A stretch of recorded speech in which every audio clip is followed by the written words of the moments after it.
Agar shu videodan keyin siz haliyam blogerlarni ishi yaxshi emas deb bo'layotgan bo'lsangiz, unda bo'lavering, nima deymiz?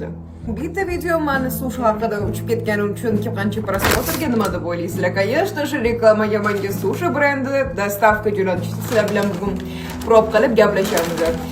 Yaxshiyam shu videoni olibman, chunki reklamani ular haqiqatan ko'rishadi va prosmotri zo'r bo'lgandan keyin ular sizga mamnaqa dostavkalar jo'natishadi. To есть o'zi men juda ham yaxshi ko'raman sushini, tam har xil. Gosh, you see it? Bloger bo'lish shunisi zo'r, sababi hamma narsa sizga absolutno tekinga keladi va siz просто u narsani reklama qilib berishingiz uchun wow, so fresh. Maza qilib yeymiz hozir. Va siz bu narsalarni reklama qilib berganingiz uchun sizga просто bir xillari pul to'lashadi yoki-da narsalarni jo'natishadi. Bu eng zo'r narsa. Menga ko'p kelgan savollardan biri, birinchisi sen nimaga bunaqa spokойныsan, sen o'zi odamlar bilan urush qilishni bilasanmi degan savollarga bugun javob beraman. Birinchisi, nimaga va nerva qilishim kerak? Agarda kimdir meni asabimga o'ynayotgan bo'lsa, men nabarot o'sha paytda juda spokойный bo'laman. Qanaqadir chumovchilik bo'lgan payt, masalan, kimdir menga baqiryapti yoki-da baqirishga hatto hammani ham jur'ati yetmaydi, lekin bo'lib qolsa agar men juda ham spokойный bo'laman. Sababi bu keraksiz, masalan, qadr yomon, hozir bu yomon situatsiyada o'zimni настроением buzgim kelmaydi. Birinchidan, o'zimni emotsiyalarimni shu narsa bilan yomon tugashini xohlamayman. Bitta tekst ko'rganman-da, agarda sen yiqilib tushsang, to есть hayotdan masalan qoqilayotgan bo'lsang agar, "Voy mashallah, qanaqa tez yiqilib tushdim" deb o'zingiz aytib ishsa bo'lmaganda ustingizga qoqib borishingiz kerak ekan.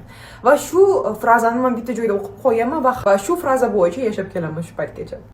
Hammaga hello, bugun ajoyib yangiliklarim bor sizlarga. Ishimga borayotgan paytim, meni bitta podpishchim ko'rib, yonimga kelib suratga tushdilar. Bilasizlarmi qanaqa voqea bo'ldi? Короче, bu qiz menga yozgandilar, to есть podpishchim menga yozgandilar. Sizni har safar ko'raman, lekin yoningizga kelib tam gapirishga qo'rqaman emas, uyalamanmi dedilar, shunaqa dedilar. Va men o'qishga yozgandim to'g'risida hech qachon kech emas deb va bugun yana meni ko'rib qolganlardan keyin o'sha yonimga keldilar. O'zlarini tanishtirib, men sizni anchadan beri kuzataman va siz bilan suratga tushsam bo'ladimi degan paytlarim, mana bu ichimdagi xursandchiligimni sizlarga tushuntirib bera olmayman. Shunaqa xursand, shunaqa yanada motivatsiya bilan to'lib ketdim.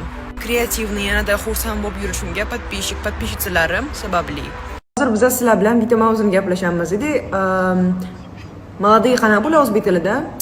Yoshlar hozir pul kapit qilish kerakmi, pul yig'ish kerakmi yoki-da hayotni yashash kerakmi? Sizlarning fikrlaringizni ham kommentariyada yozib ketinglar. Menimcha hayotni yashash kerak. Pul, конечно же, yig'sa ham bo'ladi. O'zini masalan qanaqadir yomon kunlarga kerak bo'lib qolishi mumkin. Lekin mening fikrim yashash kerak. Bugun bormiz, ertaga yo'qmiz. Siz nima deb o'ylaysiz? Pul yig'ish kerakmi har bitta hozir yosh pokoleniya yoki-da hayotini yashash kerakmi? Nima deb o'ylaysiz? Maroqli o'qish kerak. O'qisa jit qiladi shunday. Da. Keyinchalik yana unaqa qiladi. O'sha pul kapit qilganda возможность bo'ladi o'qiganda. Hozir pul kapit qilsinmi? Nima qilsin? Сейчас. Bitta ikkita variant turibdi. Yo masalan pul kapit qilish kerak yoki hayotini yashash kerak. Hayotini yashash qilsa bomj bo'ladi-ku. Hayotini yashash deganda qanaqa? Masalan hayotini yashash deganda maroqli vaqt o'tkazish, do'stlari bilan. Hamma pullarni emas, ekonomichni hammasiga podxod qilish kerak. Lekin mana bu yerda pul yig'ish deb aytib ketay, chunki hozir ko'p hayt bo'lib ketmasin.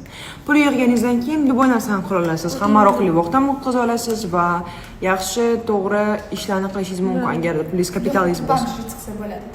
Pulsiz ham pul yig'sa ham bo'ladimi? Ha, agarda hozir sizlarga ota-onalaringiz 5 ming, 10 ming berayotgan bo'lsa, yig'ishni boshlasangiz 10 yilda примерно qancha yig'ishadi? Agar sizlarda ham hammaga salom, sizlarda ham menga o'xshagan do'stingiz bo'lsa, siz eng baxtli odamsiz. Chunki menga o'xshagan do'st bo'lsa nima bo'ladi? Birinchidan hech qayerga kech qolmaydi. Faqat vaqtida kelaman. 1 minut oldin kirishim mumkin, lekin 1 minut keyin kirmayman. Shunaqa xarakterim bor. Aytaylik soat 3 da deyishyapti menga. Men 2:59 da ishning yonida bo'laman. Va shunaqa odamlar ham bo'lishini xohlayman. Yoki-da kech kelishini xohlamayman, yoki-da barvaqt kelib olishni ham xohlamayman. Chunki barvaqt kelayotgan bo'lsa, meni ishim bo'lishi mumkin, to'g'rimi? Вот, shu uchun men haqimda shunaqa o'ylamasliklari uchun men ham o'zini vaqtida kelaman. 1 minut oldin shu tutib turaman. Shunaqa odamlar bo'lsa edi, qaniydi? Menga qanaqa narsalar juda ham g'alati tuyuladi. Birinchisi, agarda odam o'zini idealini qilib sizga ko'rsatmoqchi bo'lsa agar. Nimaga odam o'zini idealni qilib ko'rsatadi? Chunki ko'z yonida yaxshi bo'lish uchun. Lekin mana shu bor yomon tarafi o'sha odam juda tez ochilib yoradi-da. Va shu sababli nimagadir idealni o'zingizni ko'rsatib, boshqalarga idealni tuyulishingiz вообще kerak emas. Men kerak narsa deb hisoblayman. Va o'zim ham boshqalar bilan idealni bo'lgim kelmaydi. Qanaqa bo'lsam, shunaqaligimcha ko'rsataman odamlarga. Что bo'la mani xuddi shunaqa qabul qilishsin yoki da men qanaqadir versiyamni qabul qilib, keyin boshqacha meni qabul qilishlarini xohlamayman. Shu uchun qanaqa bo'lsangiz, shunaqaligingizcha odamlarga ko'rsating o'zingizni, чтобы ular qanaqa bo'lsa shunaqa qabul qilishsin bizani. Shunaqa. Agar shu videodan keyin siz haliyam blogerlarning ishi yaxshi emas deb o'ylayotgan bo'lsangiz, unda bo'lavering, nima deymiz? Bitta video mani sushi haqida uchib ketgani uchun qancha просмотрga nima deb o'ylaysizlar? Конечно же, reklamaga menga sushi brendi dostavka jo'natishdi. Sizlar bilan bugun prop qilib gaplashamiz. Yaxshiyam shu videoni olibman, chunki reklamani ular haqiqatan ko'rishadi va просмотры zo'r bo'lgandan keyin ular sizga mamnaqa dostavkalar jo'natishadi. То есть o'zi men juda ham yaxshi ko'raman sushini, har xil. Gosh, you see it? Bloger bo'lishi shuncha zo'r, sababi hamma narsa sizga absolutno tekinga keladi va siz просто u narsani reklama qilib berishingiz uchun wow, so fresh. Maza qilib yeymiz hozir. Va siz bu narsalarni reklama qilib berganingiz uchun sizga просто bir xillari pul to'lashadi yoki da narsalarni jo'natishadi. Bu eng zo'r narsa.